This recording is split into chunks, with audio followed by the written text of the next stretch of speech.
I'm tired of the lies they spin. They're feeding us poison, where do I begin? Every headline feels like a sin. Oh, it's a game we're stuck in, can't win. Barack signed the papers, gave them the key. NDAA took our truth, can't you see? Smith mind shadow, it's haunting me. Propaganda flows like a dark raging sea. They twist the words, make us blind.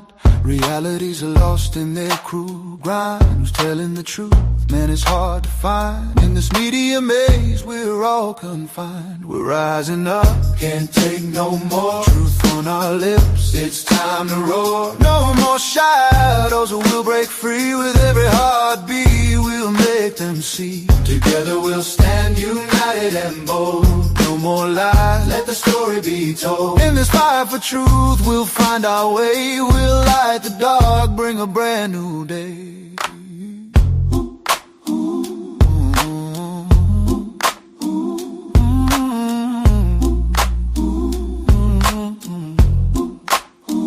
I'm screaming loud, but no one hears. Drowning in cycles of our own fears. The truth's a ghost, shedding bitter tears.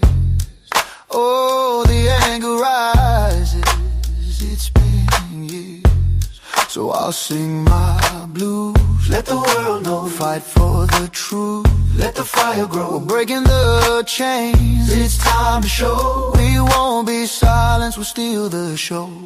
In the silence, hear the cries, voices echo, breaking tide.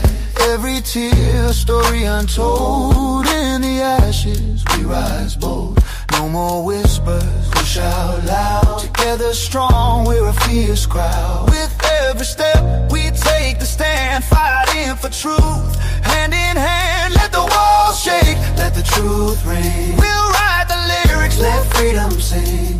From the shadows, we'll break away. In this moment, we'll seize the day. We're rising up, can't take no more. Truth on our lips, it's time to roar. No more shadows, we'll break free. With every heartbeat, we'll make them see. Together we'll stand united and bold. No more lies, let the story be told. In this fight for truth, we'll find our way. We'll light the dark, bring a brand new day.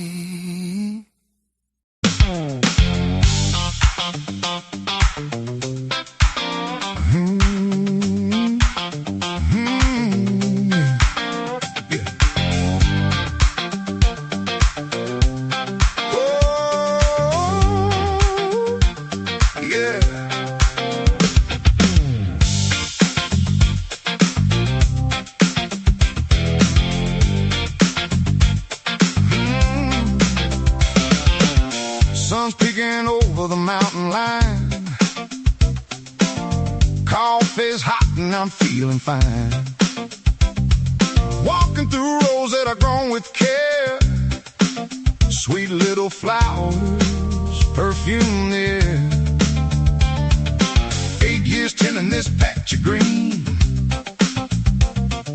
Medicine's the way I've always seen. No hurry, no race, no nose at parade. Just another good day that Bubba made. Slow your roll, take a breath. Life ain't always gotta run at full speed. Bubba sets the tone today. Everything just melts away. Coffee, sunshine, cedar trees, mountain air and easy breeze. Smiling while I'm walking around. Got my feet up on the ground. If life gets loud, I simply say, Bubba sets the tone today. Bubba sets the tone today. Hey! These ain't trophies sitting on a shelf. This is medicine to help myself. Tiny crystals, orange hairs, Nature put a little kindness there. One good flower can change the pace, put a smile right back on your face.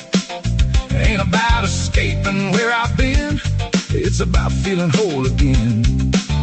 Turn the worries down, turn the music up, sit a spell, fill your cup. Sometimes healing looks a whole lot like a peaceful afternoon. Bubba sets the tone today, chasing heavy thoughts away. Fields are green and skies are blue, simple things will see you through. No big speech and no campaign, just a little sunshine after rain. From the porch you'll hear me say, Bubba sets the tone today. Bubba sets the tone today.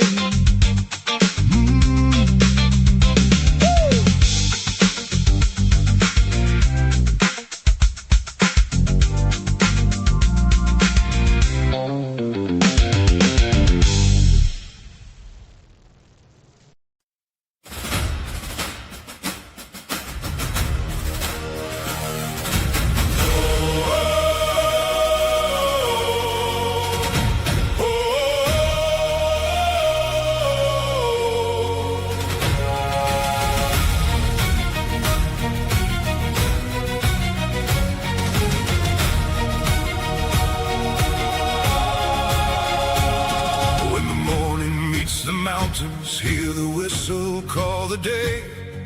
Brass and steel awaken where the sparks begin to play. Hands that shape the railroads now are reaching for the stars, turning wheels of progress with 1,000 beating hearts. Every blueprint starts with hope, every answer starts with why. Every dreamer's looking past the limits of the sky. Faith inside the furnace, courage in the flame. Tomorrow's waiting on the ones who dare to stake their name. Lift your eyes beyond the smoke. Every great idea began with hope. Turn the gears, let the future rise. Fire in the furnace, open our eyes. Steel and steam with the stars above, building tomorrow with faith and love. Every spark becomes a flame, every dream can change the game. Raise the light for all to see. The age of iron dreams is calling me. Your quiet reactors humming through the longest night, powering homes and hospitals with steady, faithful light. Factories returning where the old mills used to stand, building what's imagined by the heart and by the hand. Flying cars of fusion, maybe both are yet to come. New frontiers are opened every time we overcome, not by fear or fortune, but by minds that won't stand still. The greatest days before us may be waiting on our will. Hear the engines, hear them sing. Every generation builds another spring. Turn the gears, let the future rise. Fire in the furnace, open our eyes. Steel and steam with the stars above, building tomorrow with faith and love. Every spark becomes a flame, every dream can change the game. Raise the light for all to see. The age of iron dreams is calling me. One idea becomes becomes 1,000. One invention changes a nation. One generation inspires another. Ooh, the wheel keeps turning. Oh, the torch keeps burning. Oh, the story isn't over yet. Turn the gears, let the future rise. Lift our dreams beyond the sky. Towards the future, bold and free. With hearts that still believe. Every child who dares to dream adds another shining beam. Hand in hand we'll build tomorrow. Turning triumph out of sorrow. Raise the light for all to see. The age of iron dreams lives in me. The steam will fade. The brass will weather. But imagination never rusts. Tomorrow isn't waiting. We're building it today.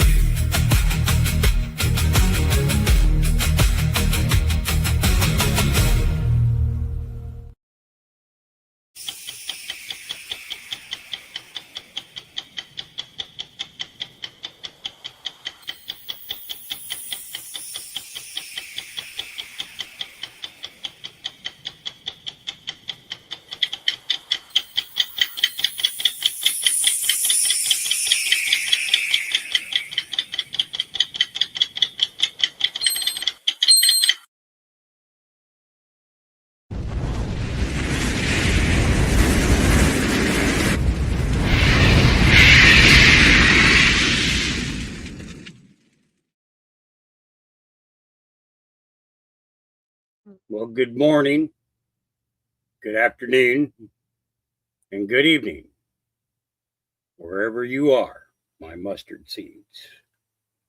And as I said just moments ago in the chat, the speech last night was not what you should have been paying attention to. What you should have been paying attention to was what he did yesterday morning. There are moments in history when a nation doesn't simply react to the future, it helps create it. As we look at the conversation surrounding American energy, we're talking about far more than keeping the lights on. We're talking about the electricity that could power the next generation of artificial intelligence, advanced manufacturing, medical research, quantum computing, and industries that haven't even been thought of yet. Probably been imagined, but whether anything was practical or anything could be practical would generally be discounted. If America can build an energy system that is reliable, abundant, and affordable, it wouldn't just strengthen our economy, it would become the foundation for decades of innovation and opportunity. Imagine a future where advanced nuclear reactors provide clean, around-the-clock electricity while hydroelectric dams, natural gas, geothermal energy, solar, wind, and emerging technologies all contribute affordable, okay, and plentiful. All right. Picture factories returning to our country, back here to American soil because energy is plentiful and, confidence because of the grid is stronger than ever. Okay. You can envision the data centers, the hospitals, research labs, small businesses operating with confidence. Why? Because the grid is stronger than ever. None of that happens overnight. And there are real engineering, economic, and regulatory channels and challenges that have to be overcome. But history reminds us that Americans have repeatedly accomplished things that once seemed impossible. From landing on the moon to building the interstate highway system to connecting through, the world through technology. Okay. So the last two things I believe have been done. Okay. We have an interstate highway system that goes beyond what most other countries have. You got to admit that. All right. Our mapping system and everything is a lot easier to use than a very large portion of the worldly communities that we get to see. And then through technology, China is a phone call away or a video away. Russia, anywhere in the world, there's instant communications, everything, all of that. Whether every prediction comes true or not, one thing is certain: the decisions being made today will shape the nation our children and grandchildren inherit tomorrow.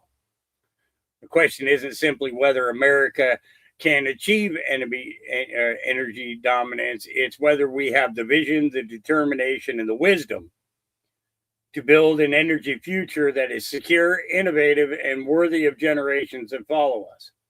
If we can do that while remaining good stewards of our resources and continuing to encourage American ingenuity, then we may look on this period as being of another great chapter in our nation's history. And as always, something worth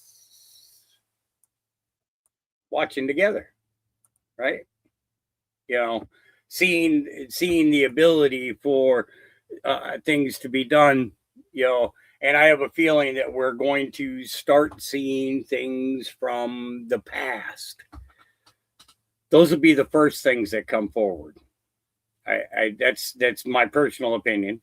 Is that we'll see things from the past come forward first, and then we'll see the all new innovations. But can we achieve energy dominance without destroying our resources? I believe that we can. That's my humble opinion. But it's this meeting that took place yesterday morning that most people didn't pay attention to.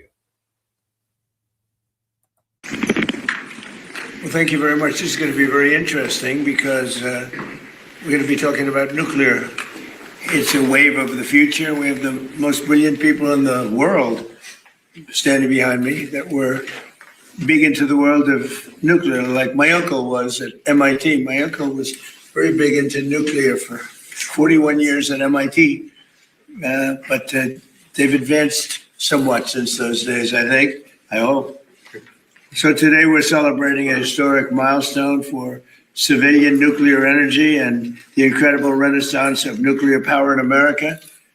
I want to thank Secretary of Energy Chris Wright, Secretary of the Interior Doug Burgum, they're fantastic, two incredible people, Director of the Office of Science and Technology Policy, Michael Kratsios, Director of the National Energy Dominance Council, Jared Agin, U.S. Chief Technology Officer Ethan Klein, and Director of Idaho National Laboratory, John Wagner. Thank you very much for being here, everybody. It's a big day. I also want to recognize and congratulate CEO of Antares Nuclear, Jordan Bramble, CEO of Valar Atomics, Isaiah Taylor, CEO of Deployable, not deplorable. Remember Hillary? Deplorable. Hopefully your company's going to work out a little bit. Thank you, sir. Good luck. Deployable Energy, Bobby Gallagher, and CEO of Allo Atomics, Matt Lozak. Thank you all for being with us. Last year, I signed 4 historic executive orders to reignite a wave of progress in America's nuclear power production and promote this abundant, affordable, unlimited supply of energy for the American people.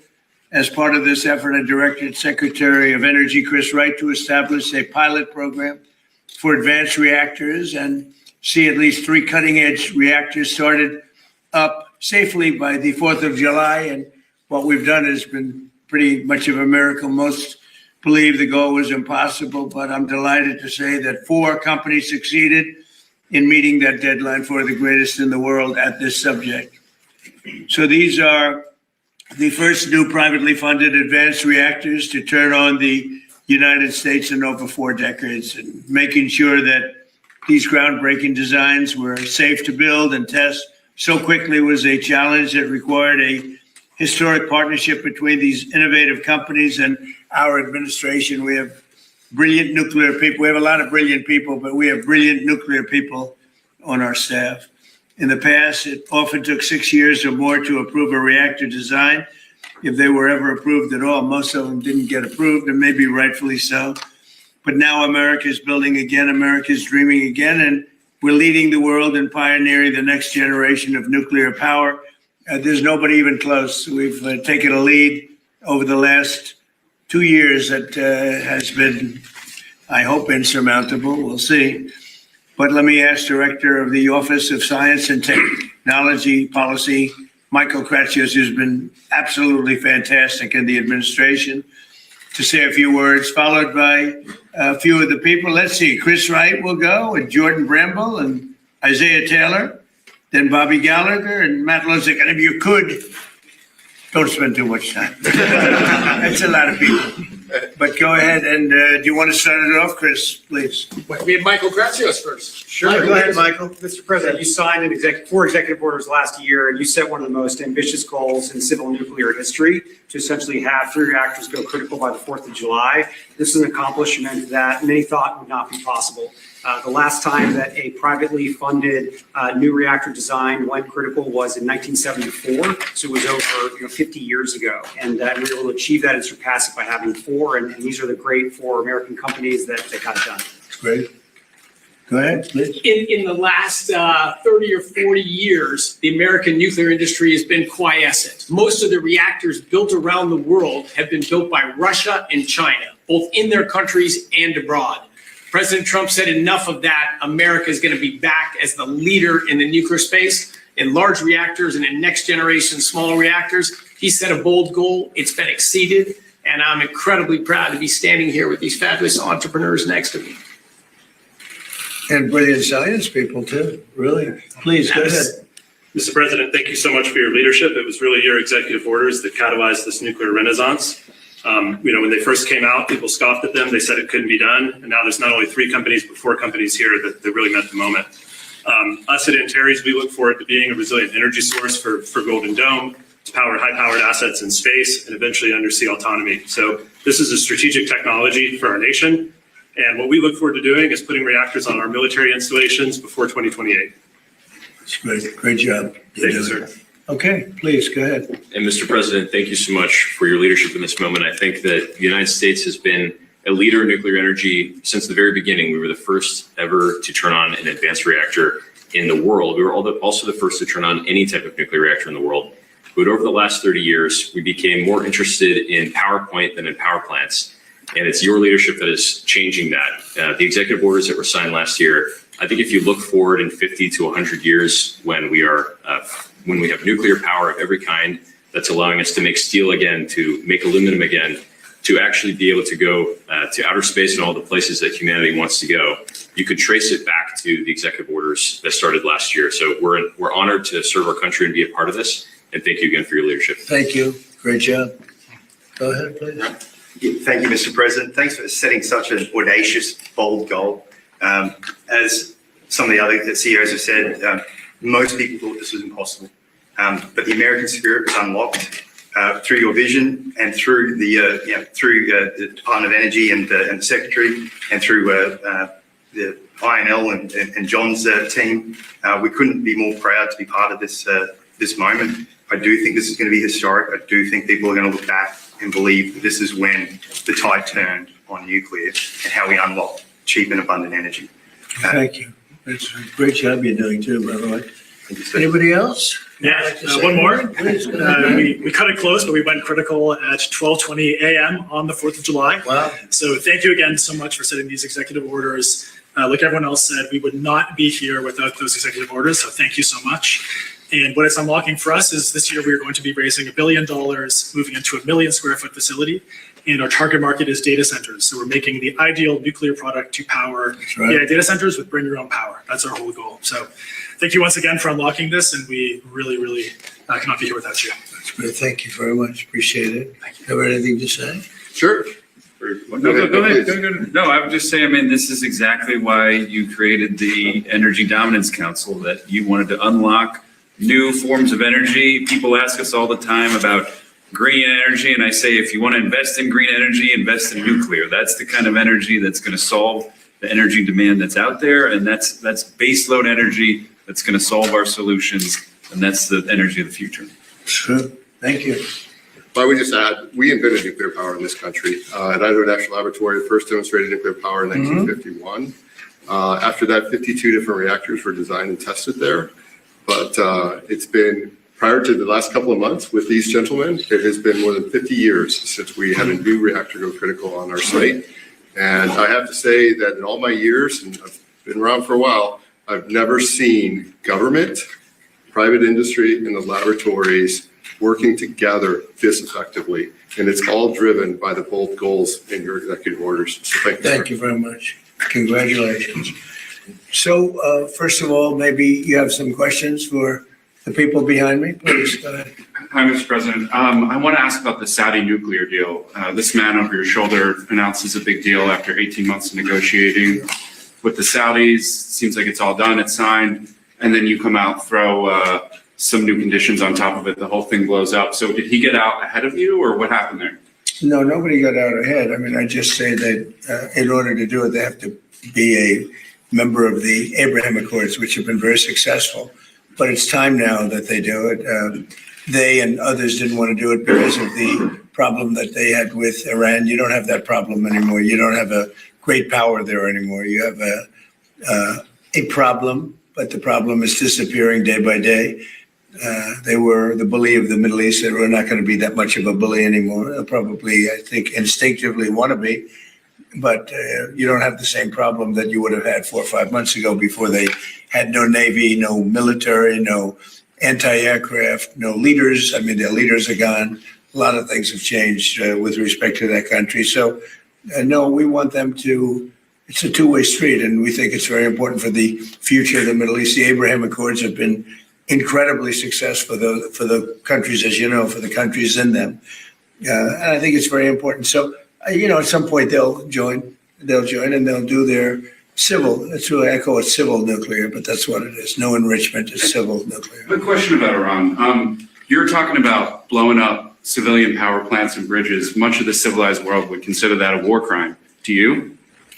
I won't respond to that question. Who are you with? The New York Times. I figured so. Failing New York Times. Yeah, President, Javier Negra from Real America's Voice in Español. I just came back from Venezuela, and people there are very happy with you. Right. With Secretary Marco Rubio, with Secretary Wright. Have good poll numbers in Venezuela. It's actually pretty amazing. I know some views plans for there, and they are amazing. I want to give you thank you.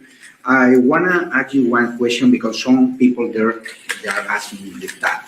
When will there be elections? Do you have a date in mind? Senator Bernie Moreno said that July 24, 2027 could be a good day in honor of Simon Bolivar. And my second question is, the football player who scored Spain's goal in the final at World Cup, Ferran Torres, celebrate the victory wearing a Make Spain Great Again cap.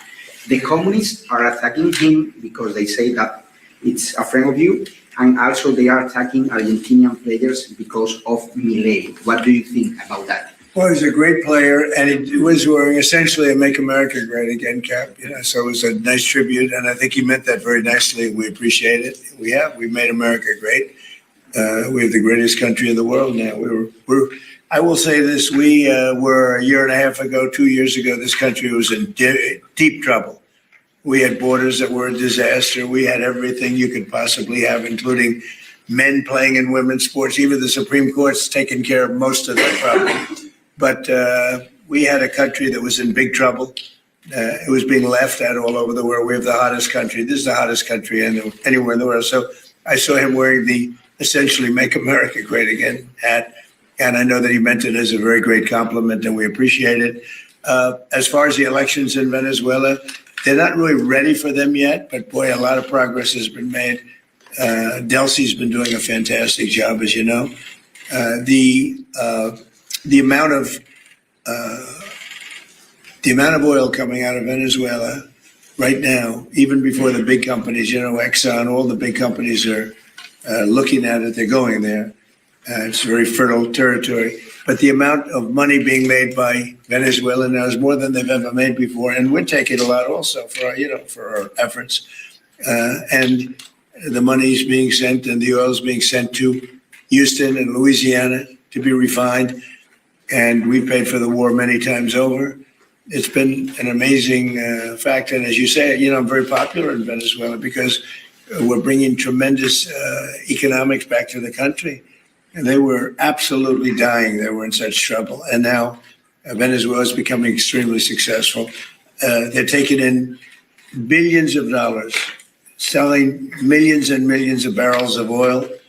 And we're getting some, and they're getting some, and everybody's making a lot. And it was dead before we got there. So it's been an incredible relationship. They're not ready yet for the elections, but at some point they will be, and we're going to be standing right on top of it. And say hello.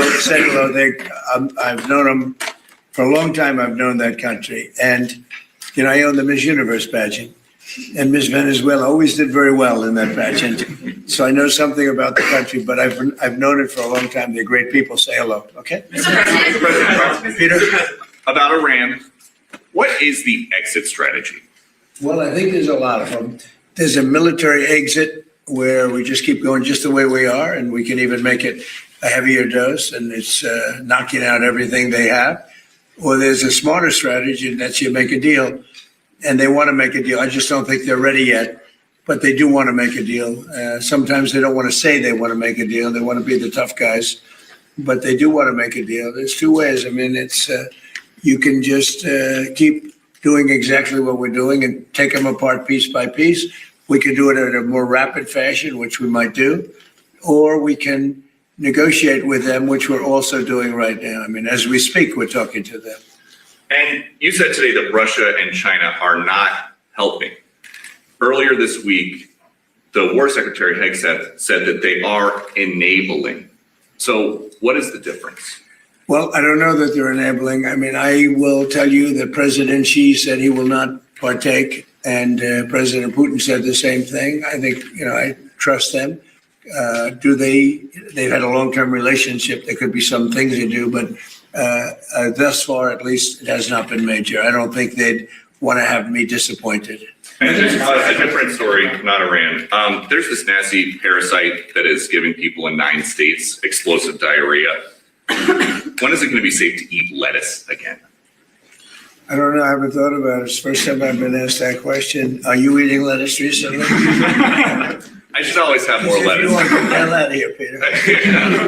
No, it's a very interesting question from you. I didn't think you'd ask that kind of a question. Nobody wants to ask that question, but it's exciting. There's this food coming in, I guess, from Mexico. It's tainted. It's making a lot of people sick. That is the CDC's terminology. Well, I think what we're going to do is we're going to put a major tariff on Mexico because of the lettuce, and we're going to put a big tariff on Canada because of the smoke. All right, we'll get a combo. Which would you have, the lettuce or the smoke? I'm pausing this because I want to make a very important point here. Okay. Give me a second. I was rolling a joint at the same time that he got to that part. Yeah, I'm going to finish doing that. The lettuce that's coming in, basically what it is it is being fertilized with human feces. And if anybody has taken a look at the Rio Grande and the amount of sewage that is all along the California coastline because of the waste issues there in Mexico, what you'll understand is that same water is what is used to topical water spray, like sprinkler type systems, but also for agricultural purposes. So make sure that anything that you're buying in regards to any type of greens. Okay, is we get a lot of greens out of Mexico. We don't get it. You don't get as many tomatoes and things like that, but heavy greens, lettuce, collard greens, and we're talking multiple kinds of lettuce. We're not talking about any type of or any specific one. We're talking about all of them. Make sure that what you're getting is locally grown. If you don't have a garden yourself and you have a farmer's market, go to your farmer's market to get your vegetables, at least for like the next month or two, okay, until they get the situation cleaned up. But that's basically what it's from. It's fecal matter is being found in this process, and it's very heavy fecal matter. And the CDC did come out with a report that it is human fecal matter and it is coming from their water. So, so make sure that you do not buy like the prepackaged lettuces that are like chopped up for salads, pre-made ones. That is part of it. There are restaurants, especially on the West Coast. Okay, I'm going to let you know right now, Papa Murphy's, your Taco Bells, your basically all the big restaurants on the West Coast, I would avoid doing salads because you don't know if they're getting their lettuce from Mexico.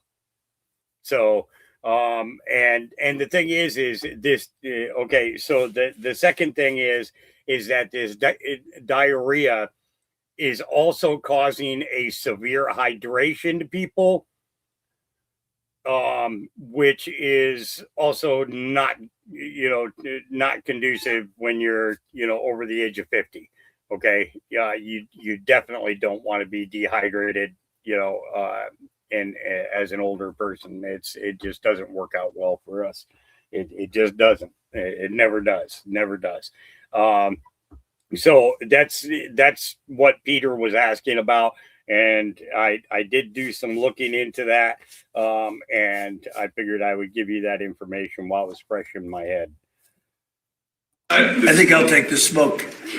The smoke wrecked my daughter's swim meet. Well, it blows up a lot of countries. I've told Canada they have to do something about it. We've never had this problem. All of a sudden, we have this problem with Canada. So we'll have to talk to them about that. Mr. President, a follow-up on Iran. Thank you, sir. A follow-up on Iran. Have you made a decision about the major strikes that you were referring to? Okay. Should we expect to see major strikes? Look, we're talking to them right now.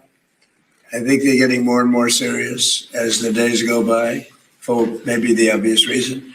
But we are talking to them right now. Look, there are two ways. I consider that the smarter way, but the other is probably the easier way, doing what we're doing. And we can take that to a much higher level if we want to. We're prepared to do that, as you know. We're locked and loaded. We're locked and loaded and ready to go, but we're talking to them. So I think while we're talking, we'll see what comes of it. And when you say, just a quick I believe, Jeff, they're very serious. They should be. And when you say that you're talking, is it Mr. Kushner or Mr. Witkoff, or who's involved in those talks? Sort of everybody. JD and Marco and a lot of people are talking. A lot of people to talk to. It's a big deal. But really, when you get right down to it, it's not very complex.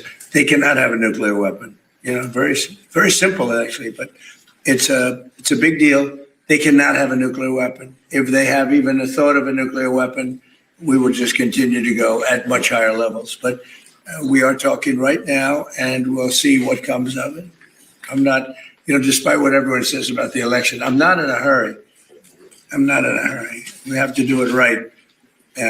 Elections take care of themselves. When when I went into Venezuela, everybody was against it. Oh, what are you doing going into Venezuela?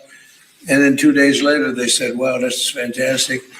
A lot of people are saying that with Iran already, because it would take them 25 years to rebuild already from what they have. And again, as you know, no Navy, no Air Force, no anti-aircraft, no radar, no nothing. And then we, as you know, we just reinstituted I guess you could go, I call it the iron wall on the water. Nothing gets through, nothing, blockade, nothing gets through. And they sort of have to make a deal, but we are talking to them. I think they're being serious. I think they are being by far the most serious that we've seen them, but that doesn't mean we get there. We'll see what happens. But I always prefer that alternative. Mr. President, I have an energy question. So Burgum might be able to help with this. So you have criticized windmills for quite a long time. They're very ugly. They tend to use more energy than they actually produce. That's true. A lot of people in done your homework. A lot of people in Middle America, they are so tired of seeing them continue to go up on farmland and stuff like that. Is there any way to? Is our federal government still funding in any way putting these up? We have. I can speak for Doug, and then I'm going to let Doug speak because he knows the subject. I really do know that subject well. We have not approved anything having to do with windmills. They are horrible. They are unsightly. They ruin housing values of people. If you're looking at a windmill or hearing a windmill because they're noisy, they kill all the birds. They kill all the eagles. If you shoot an eagle, you go to jail for 2 years. If you kill an eagle with a windmill, you don't go to jail, and they have hundreds of them laying on the ground. It's terrible. And they're very expensive energy. And they're all made in China, but China has very few windmills. They're made in China, but China doesn't use them for the most part. China actually uses coal, oil and gas. They use nuclear, by the way. They're getting very big in nuclear, I want to tell you, this little group.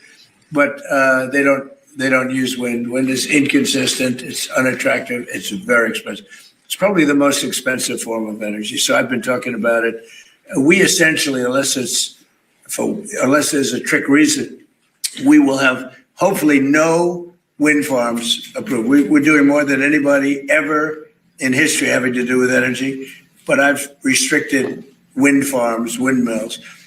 Take a look at Palm Springs, California, where they have a wind farm. As you enter beautiful Palm Springs, California, it looks like a junkyard. You have old ones, rotted ones. They're falling down all over the place. They don't want to bury it because they say the fiber that the blades are made out of should not go in the ground because it's going to poison the ground. Now, I don't know if that's true or not, but if it's not going to go in the ground, what do you do with it? Put it up in the air? Yeah. So, good. I see you're not a fan of windmills. No, I'm not a fan of windmills. Then Mr. you have to be President, I'm very very smart. passionate about this. Doug, do you want to speak about that for a second? No, but I would say, yes, President Trump has wisely understood that wind was unreliable, intermittent, depended on the weather, only existed particularly offshore because of massive subsidies. So not only was it expensive to generate electricity on the grid, it was also expensive for taxpayers because of the subsidies. And so again, President Trump shifting the policy towards energy dominance, which is reliable, affordable, 7x24 energy that's not dependent on the weather. And that includes nuclear, includes hydro, includes geothermal, includes oil and gas, includes beautiful coal. And again, China, 60% of their electricity is coming from coal. Coal was the #1 electric producer in the world 125 years ago, and it was for the last 125 years in a row, and it will be again this year. 126, quite a streak if you're an athletic team that they've won 126 years in a row. But President we were restricted from using it. Yep. Every coal mine was going to be closed down within the next year if we didn't win the election. And it's I call it clean, beautiful coal because it is. What they do today with coal is amazing, but it is the most powerful. And with that, go ahead, Doug. Well, as I say, under President Trump's leadership, and then working together as a team across government with Chris Wright, Lee Zeldin, Energy Dominance Council, we've kept open 35 gigawatts of coal this last year. And if that 35 gigawatts was not up this past winter during the cold streak and Storm Fern, we would have seen brownouts, blackouts, and literally people dying in America during that cold weather. So again, President Trump's, the elections matter. When he came in, he turned the direction back towards reliable, affordable energy. Nuclear is a key part of that with these amazing entrepreneurs. And I just would add to this up here. People need to understand, the four guys that are standing up here did not get a government grant. This is private sector. President Trump unleashed capital going back in, billions of dollars of capital going back into the nuclear industry. President Trump understands innovation is the source of American greatness. You get rid of the regulation, you support entrepreneurs, the capital flows, America wins. Mr. Secretary, the starting for this nuclear, dominance, what does that look like for the American people out there? Like, what are those first steps that we can see in these coming months and years? Well, I just say I'll go on. You can see it right now because when you take a look across the whole world, President Trump's policies, whether it's Venezuela, whether it's Alaska, whether it's reinstating export for 18 months ago, we had a ban on LNG exports from our country. Now we're the world's largest exporter of LNG. President Trump's policy was let's sell energy to our friends and allies, keep it affordable at home so our friends and allies can stop buying from our adversaries. Russia was selling virtually all of the natural gas into Western Europe. 2/3 of that gas has been displaced by America. America has turned those into our customers, supporting our allies. And with Venezuela, as President Trump said, that flowing to our refineries on the South Coast, that's lowering gas prices for America, unleashing Alaska, which the previous administration sanctioned more than Iran. That's going to again help provide low-cost energy for Americans. So today we have the lowest priced, most secure energy of any country in the world. That's going to change the course of this country for decades to come. Mr. President, what? The Justice Department last night withdrew those subpoenas to the New York Times journalists who reported on Air Force One. Do you support these type of subpoenas to journalists, or are you going to encourage the administration? We're not after journalists. We're after leakers. We're after people that are cowards, people that are unpatriotic, people that are treasonous in many cases. And the way you find them is through the journalists. When the journalists probably know they shouldn't.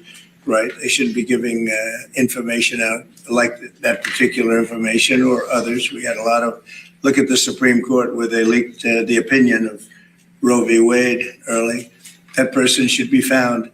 And the way you find them is to tell the journalist, if it's something having to do with national security, you tell the journalist, who is it? And we have a long way to go with that case. So you think it's appropriate to subpoena family members of journalists to find out information? What's that again? There were subpoenas to family members of the journalists too. I don't know what's appropriate, what's not. We do it legally. Barack Hussein Obama did it all the time. He went after journalists and nobody said anything about it. He went after journalists. They said, who was the leaker? Who was the leaker?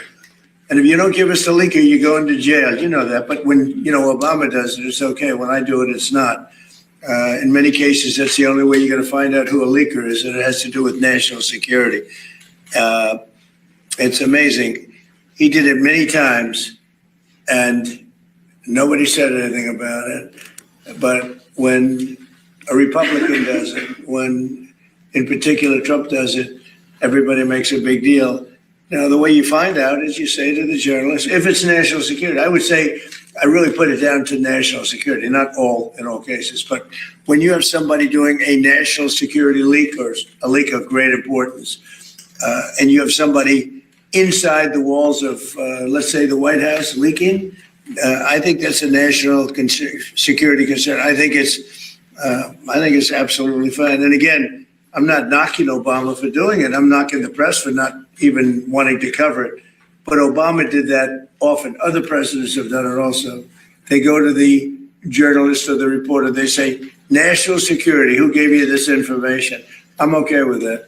Mr. President, did you authorize for Secretary Wright to sign the Saudi nuclear deal? If not, why did he sign it? Well, we didn't talk about it, but it was always understood, and Chris knew, and Saudi Arabia knew, that if they didn't join the Abraham Accords, the deal's not, I'm not going to do the deal. So why did you sign it? Senator John. Because they understood that in order, subject to Congress and everything else, in order for that deal to go through, they had to sign into the Abraham Accords. And they've had great success. The Abraham Accords have been very successful. But in order to do that, we wanted them. We want them in. We think it's very good. We think the Abraham Accords bring peace in the Middle East. And now there's no longer an Iran factor. There's no longer Iran to worry about because they've been reduced in terms of their capability and power by manyfold. Thank you. Senator John Thune has suggested that if the White House thinks that there are votes to pass the Save America Act, you should be picking up the phone. Who are you with? I'm with the Washington Examiner, sir. What, could you be doing more to help that legislation pass? Well, I do more. I got 3 congressmen, maybe 4, to settle, to send it to the Senate. We got the vote, as you know, in Congress. I got a call from Mike Johnson, who's fantastic. He's a fantastic speaker, one of the best I've ever seen, and I think he's going to go down as one of the best. He called. He said, we have problems with 3 or 4 people. Could you call them? I called them. Every one of them, after I called them, voted, and we got it passed up to the Senate. And I'd certainly be willing. I mean, he's got 4 or 5 people that are very difficult. A couple of them I put out of office, so I understand how it feels. I mean, they're doing the wrong thing. Look, who cannot approve voter ID? Who cannot approve proof of citizenship? Who cannot approve funding military when you're winning a war? And what are you supposed to do? Stop fighting? We're winning a war by a lot. We're talking to them right now. They're willing to do things that they would have never done. Other presidents should have done this a long time ago. They say 47, but now it's actually 50 years. We've been saying 47 for 3 years. So it's 50 years. For 50 years, they should have done it. But who wouldn't approve voter ID? And that's photo ID. Who wouldn't approve proof of citizenship? And the Democrats don't want it because they cheat. But no Republican should put us in a position where they don't approve something like that. Yeah, please. And then earlier today, you reposted Lara Loomer's interview with President Zelensky. What do you make of growing MAGA support for the war in Iran, or war in Ukraine, sorry? Well, I think they support what I support. We just had a complete win in Arizona. The young gentleman who's Harry Enton, I believe his name is, the pollster, said Trump's 100% favorable. He gets everybody endorses wins, which is pretty much true. Everyone I endorse, just about, wins. So there seems to be a natural bond between me and MAGA, but I'm the one that created MAGA, and I know what MAGA wants better than anybody else. MAGA knows what MAGA wants, and MAGA is very happy. They want to see this done, and they're not going to be happy if it's not done. Make America great again. It's all about make America. We started that a long time ago. But the concept of not approving voter ID or not approving proof of citizenship, and I won't even get into the ballot thing because, we'll hold that maybe for another time. I think the two are 97, 98% issues. I think the ballots are 75% issue. But even at 75, they should do the ballots. The ballots are in many ways more important than even the first 2. But they're a little more controversial because some people don't want to go and vote. But most great Americans want to go and vote. The corrupt ballot stuff that you saw that with the recent election in Los Angeles, the mayor's election, where the young guy, I don't know him, I came to the office recently after he lost, and they find all these ballots all of a sudden out of they came down from heaven, hundreds of thousands of ballots. Isn't it wonderful? He had no chance of losing, Spencer Pratt. He had no chance. He was going to be in second place or first place. But, and I saw it happen. I said, oh, he's not going to win. He had to beat somebody. He was way up on a person that nobody ever heard of, a young woman who nobody ever heard of. She cried that night that she lost. But all of a sudden, time went by, and the election's long over. And I heard a report that Spencer Pratt's not doing that well. I said, watch, he's going to lose.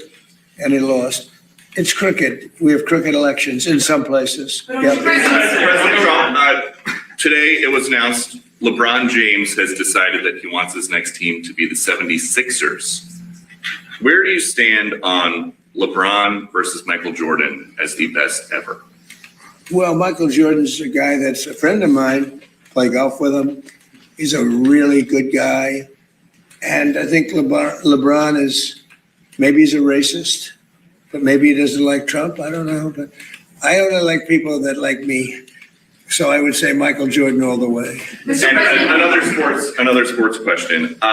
When Tiger Woods was about to get arrested, he called you. Yeah. Now we know that when Bryson DeChambeau was having a dispute with a rules official this week, he wanted to call you. You got involved with a red card for the U.S. men's soccer team. Is there a precedent for somebody with your job becoming a fixer for the world's best athletes? Well, it's not a fiction, me being a judge, like, I thought the Bryson call was a tough call. I saw him walking around. I see a lot of people, they're walking around looking for their ball and weeds, okay? But I've been watching that, so, I thought it was a tough call against him. I thought the red card was a very tough call. And it worked out brilliantly. Look, supposing that they didn't let him play and we lost, everyone would have been angry, right? The way it was that they lost with their best player. Now everyone's happy, including Belgium. Of course, they lost the next game, so they're not that happy either. But it worked out great. Johnny did a good job in making that call. All I did, I asked for a review. I thought that call was not a good call. Mr. President, Mr. President, your administration announced new tariffs today, and you did a post earlier also about a probe against the EU. Are you confident that the new tariffs and any tariffs that may come from this probe will withstand legal scrutiny? Well, these tariffs have been up for a long time. They've been approved for years, thousands of cases. They've been approved. Of course, with me, it's I'm different. I go up. I don't get treated fairly, but I've lived with it. And here we are in the Oval Office. I guess I somehow figured it out. But no, we put the tariffs on. They're very standard tariffs. The other way was easier. I thought the decision by the Supreme Court was not a good one. But we have many forms of tariffs. And all we did is go to B, follow the line B. Now, B is something that's been used many, many times for years and very standard. And we've used that, and we're taking in billions of dollars. And because of tariffs, largely, I think the election, November 5th, but largely because of tariffs, we have $19.2 trillion being invested in our country. And without tariffs, we would be in big trouble. Think of it. So the Sleepy Joe Biden administration has less than $1 trillion being invested, much less for 4 years. We have 19.2 trillion for 1 year. There's never been anything like it in history. That's because of tariffs. So the Supreme Court said, please do it a different way. You have other ways to do it, and we did that. USTR mentioned Iran. You told Axios. Child labor was one of the things that USTR cited as a reason. Well, it seems to be that that's what they decided. They go all over the world and they look and they examine and they see and they see. And child labor was one of the things that one of the reasons, and they had a big problem with that. Yeah. You told Axios that you were considering a quote massive attack on Iran. What is the tipping point for you to make the decision? Well, I can't tell you that. Right now, we're talking to them, so maybe there won't be a tipping point, and maybe there will. We're ready to go. Look, we're locked and loaded. We're ready to go, but we're talking to them, so maybe there will be, maybe there won't be a tipping point. But at what point with Iran do you think they're going to cry uncle and actually come to the table? Well, maybe they will cry uncle, or maybe they'll just give up, or maybe they'll just go into a cave and hide. They have caves very deep in the ground and they can hide.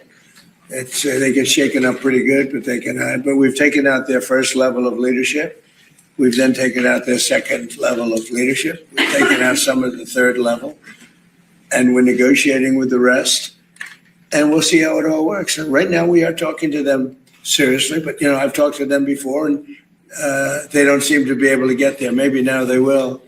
But, look, if I thought they were anywhere near getting a nuclear weapon, if I wasn't elected, Israel would, in my opinion, not be around anymore. They would have been hit by a nuclear weapon. And that includes right at the beginning with Barack Hussein Obama's nuclear deal that was so bad with Iran. That was a road to a nuclear weapon.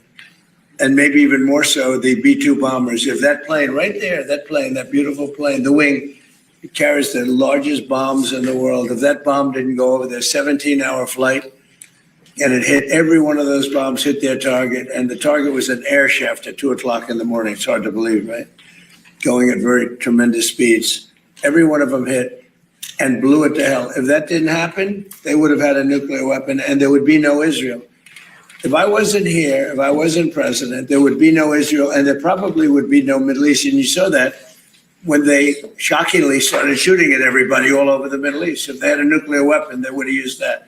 there might not be a Middle East as we know it today, but there definitely, in my opinion, there would not have been an Israel. Thank you very much, everybody. Thank you. Thank you. Thank you, Press. Thank you, Press. Thank you, Press. Thank you. Thank you.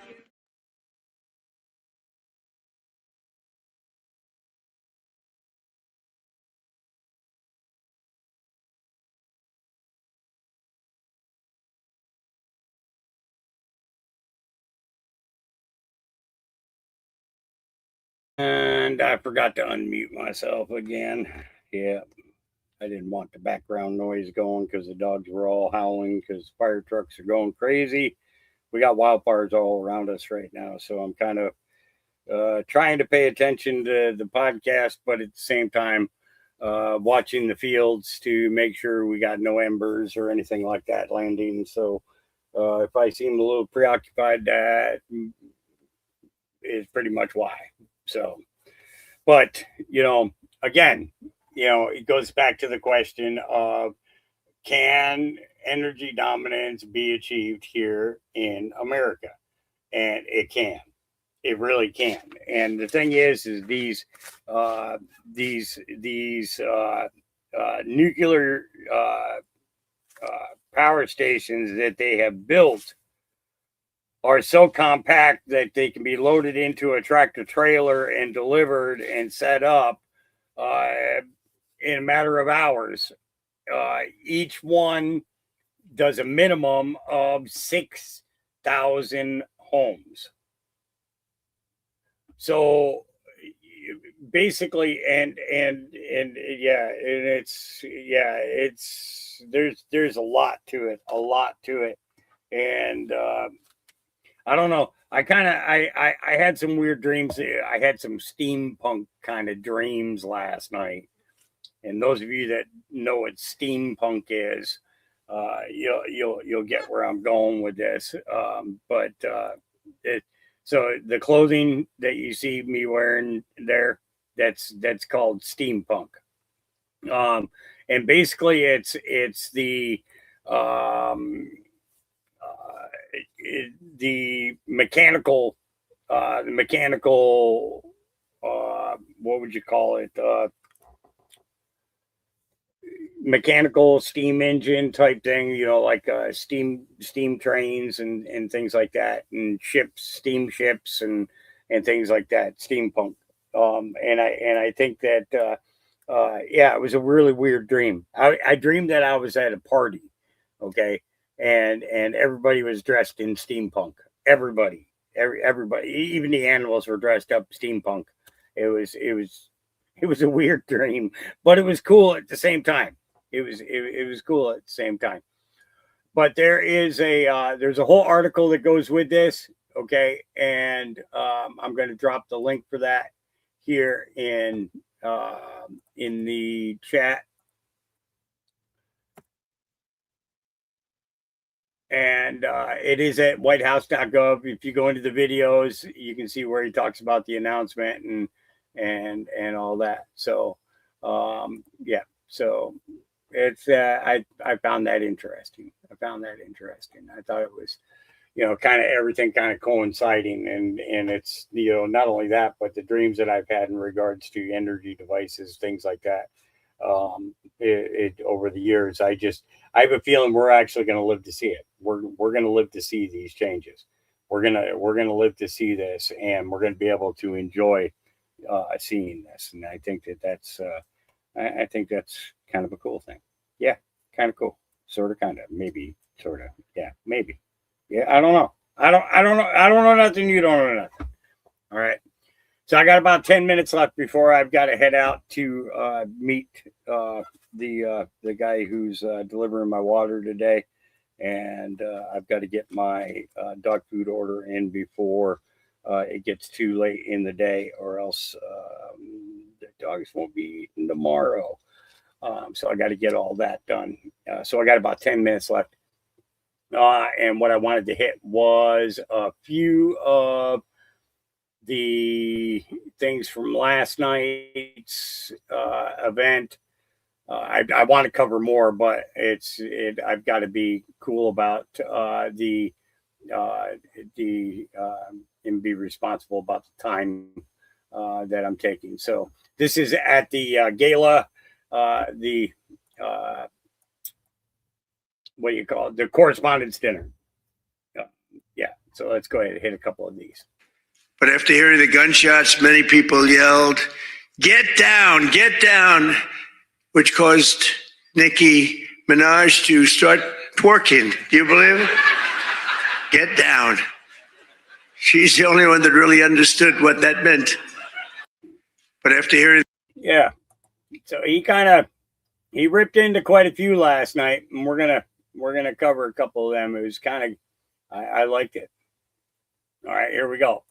But we are all doing good together. That's why tonight, to show just how much I care about the press, and I want to save your ratings, I'm pleased to announce my intention to, and this is somewhat of a scoop, my intention to run for a fourth term as President of the United States. I will be doing that. I will be having an official, in fact, I think I have, I won 3 times. Now I'm going to do it again. Thank you. I'm going to do it. Should be easy. I'm getting very good at running for president.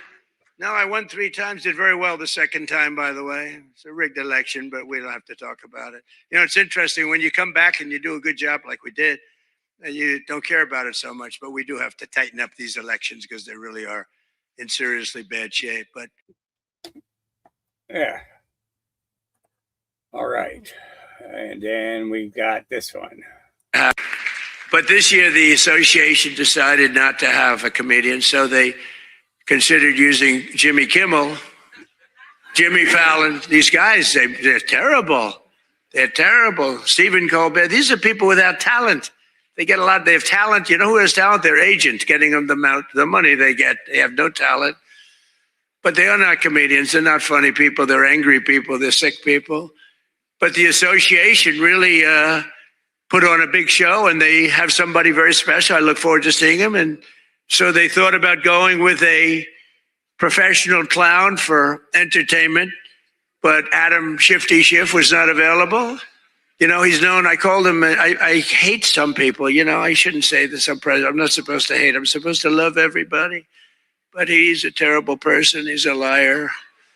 And I called him Watermelon Head because he has the largest head I've ever seen with the smallest neck, pencil neck. How does that big, fat, ugly head stand on a little pencil neck? And then I'm told that even Rosie O'Donnell reached out from Ireland. She really wanted to be here in order to honor me. She loves me very much, and she was desperate to come back to the United States and pay her respect to Donald J. Trump. But that didn't work out, unfortunately, because nobody wanted her to come back. But she's one of the greatest sufferers of Trump derangement syndrome. She's a sick young woman, sick older woman, I guess now I have to say.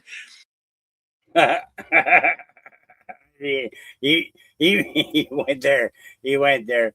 It's but he had this to say afterwards. Hang on. But they'll learn their lesson. But I want to personally congratulate CNN's Caitlin Collins on receiving her award. It was all about me. It's a fake. She shouldn't get the award. It was a fake, but I didn't mind. I said, Caitlin, congratulations. But it was fake. There's no question about it. But she's a young, attractive woman. She never smiles. I said, Caitlin, do you ever smile? Smile. You have a nice position. You're at CNN Fake News. You should be a happy person.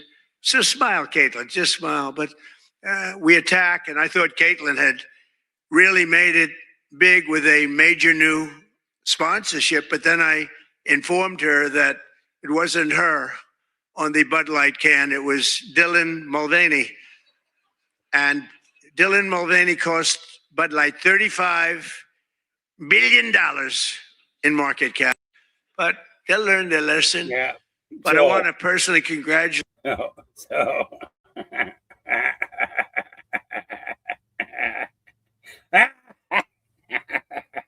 I couldn't resist from grabbing that one. And A lot of people will hang on Bud Light. Others will know the president's troll factor and use the equation.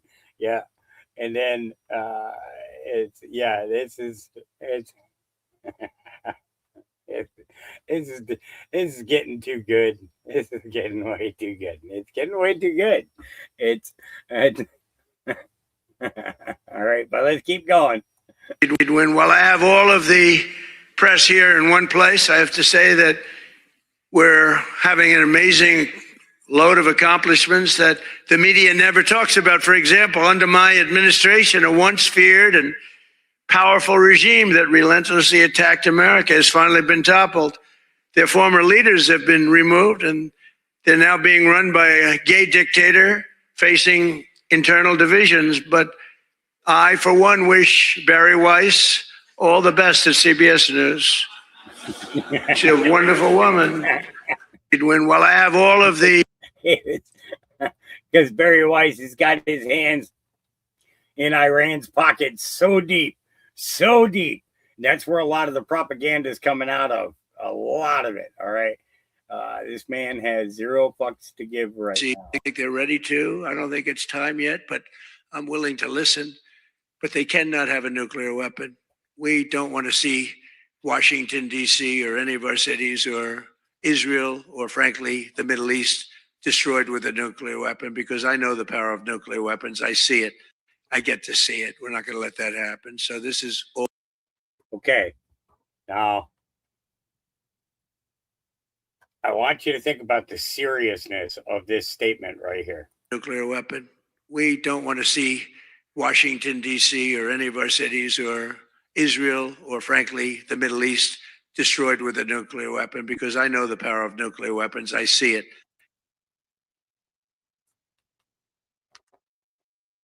What do you mean you see it? What do you mean you see it?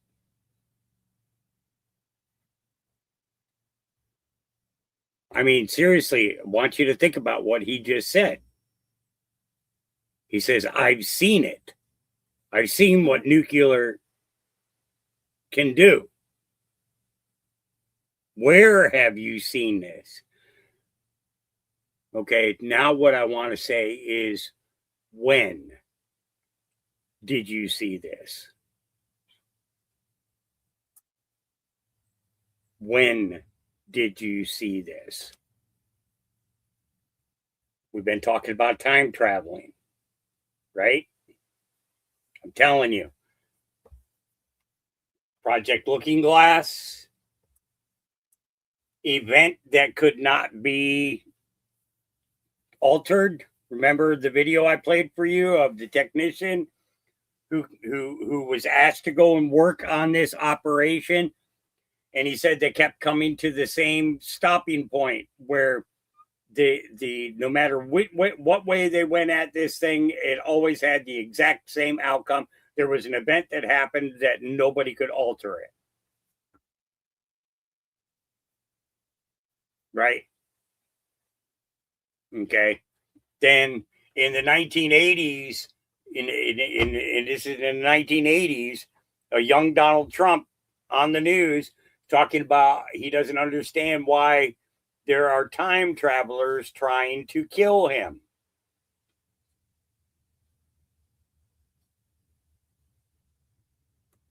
Now, I actually remember that being on the news, and it ran like 3 days in a row. They talked about it. They joked about it.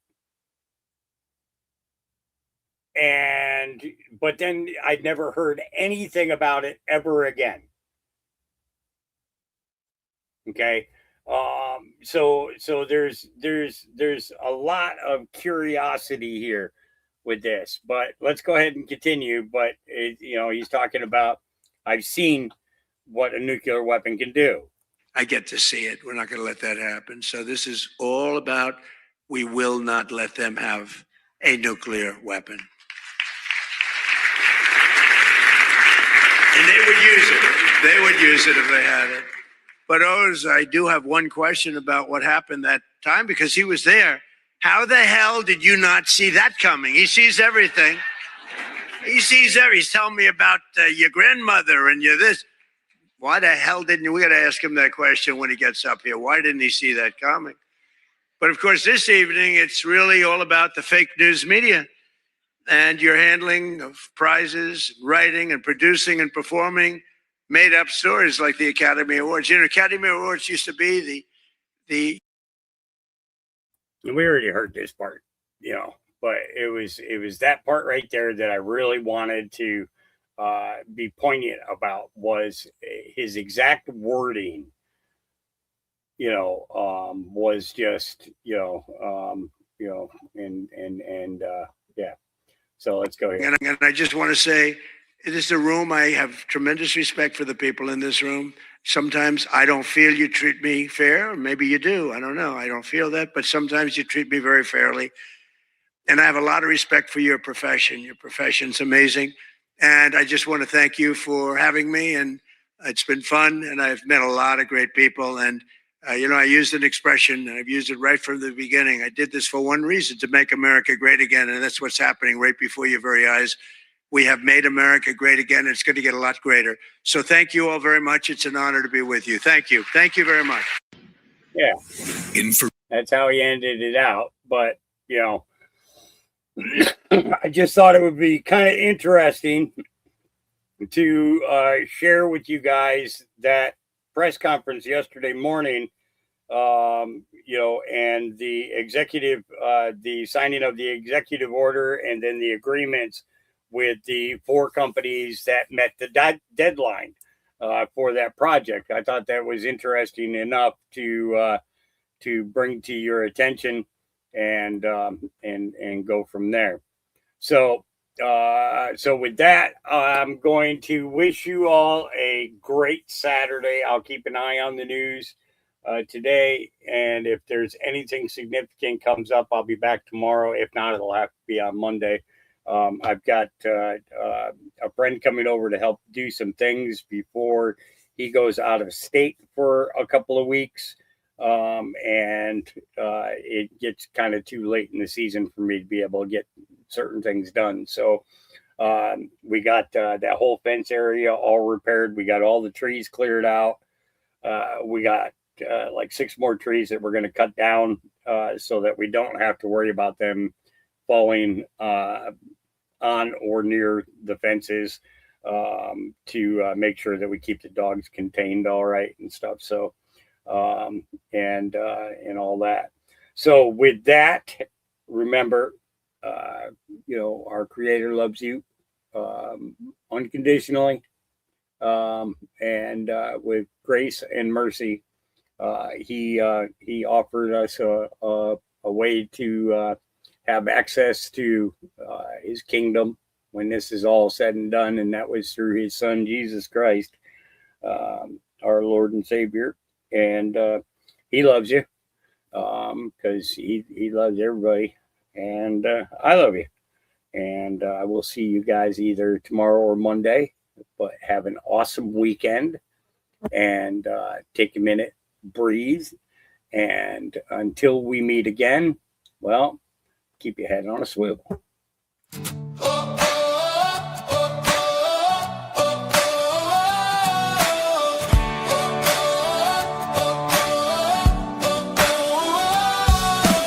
Woke up this morning to a world on fire. Everybody shouting, climbing walls of wire. Fear on the TV, lies across the screen. Hard to know these days what anything means. But I hear my Father's voice down in my soul. Stand up straight, don't let the darkness take control. Love your neighbor, hold the line, stay alive. Open up your eyes and let your spirit drive. Don't let the noise pull you under. Don't lose your heart in the thunder. Keep your head on a swivel, keep your eyes on the light. There's still love in the middle of the fight tonight. When the road gets narrow and the world feels cold, keep your heart wide open and never let go. Keep your head on a swivel, but your soul on the rise. There's a whole lot of beauty still left in these eyes. Yeah, the world may shake, but we're not gonna break. We were born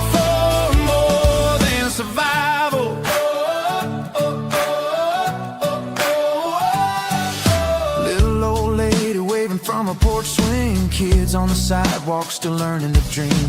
Somebody praying in the middle of pain, somebody dancing in the pouring rain. There's still good people helping strangers stare, and still working hard with calloused hands, still holding family, still holding faith, still finding hope when it all feels late. Don't let the fear define you, there's still a fire inside you.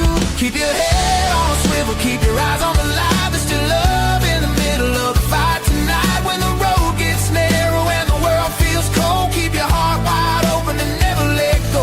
Keep your head on a swivel, but your soul on the rise. There's a whole lot of beauty still left in these eyes. Yeah, the world may shake, but we're not gonna break. We were born for more than survival.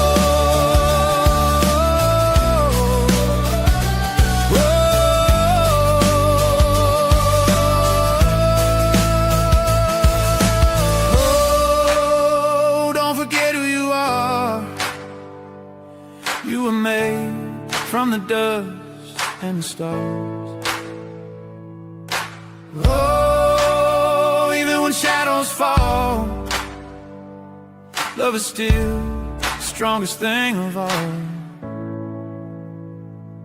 Keep your head on a swivel, don't lose your grace. Every scar tells a story, every soul has a place. And if somebody stumbles, you help them stand tall. That's the kind of strength that can heal us all. Keep your head on a swivel, keep your faith alive. There's still hope for tomorrow as long as we try. Yeah, the world may change, but love